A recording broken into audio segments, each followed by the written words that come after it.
my best friend, said, I'm taking the business from you. And my head was just spinning, and I don't really remember much of what he said after that, but I was humiliated. And my source of identity and security vanished in an instant, and I still have dreams about it. It was 23 years ago.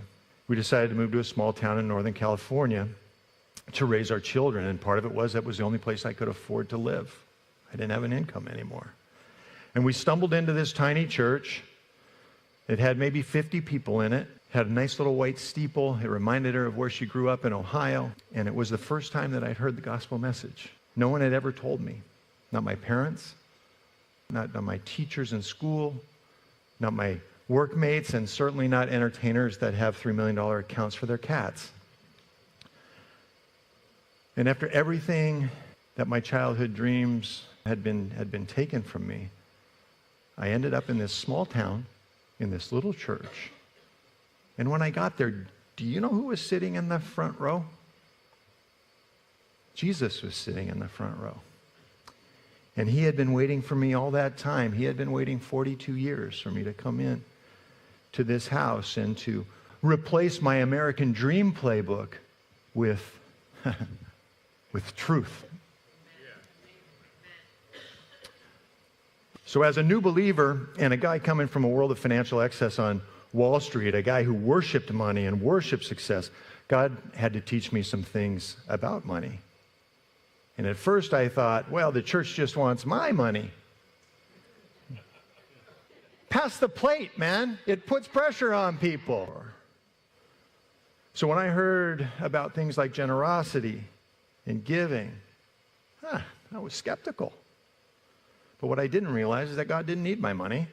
He has everything he needs, and he has infinite wisdom, and he knows what the love of money does to a person. You end up doing things like having a $3 million account for your cat. Or we hoard things. We just get this feeling that I can't share now because I just don't have enough yet. And Jesus has a lot to say about these things. He says stuff like, if you have 2 coats and your neighbor's cold, give them one. It sounds really straightforward and clear, but what is it about us, me too, that makes that simple act so difficult? And Jesus was really big on loving your neighbor as yourself. And so as I spent more time with God and learning his word, Romans 12:2 is awesome. Really changed everything that my upbringing had taught me.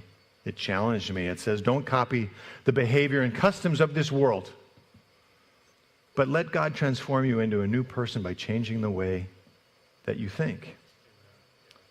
And I'd been a student of the world my whole life, and I was good at it. I knew the behaviors. I knew the customs. I knew how to climb to the top.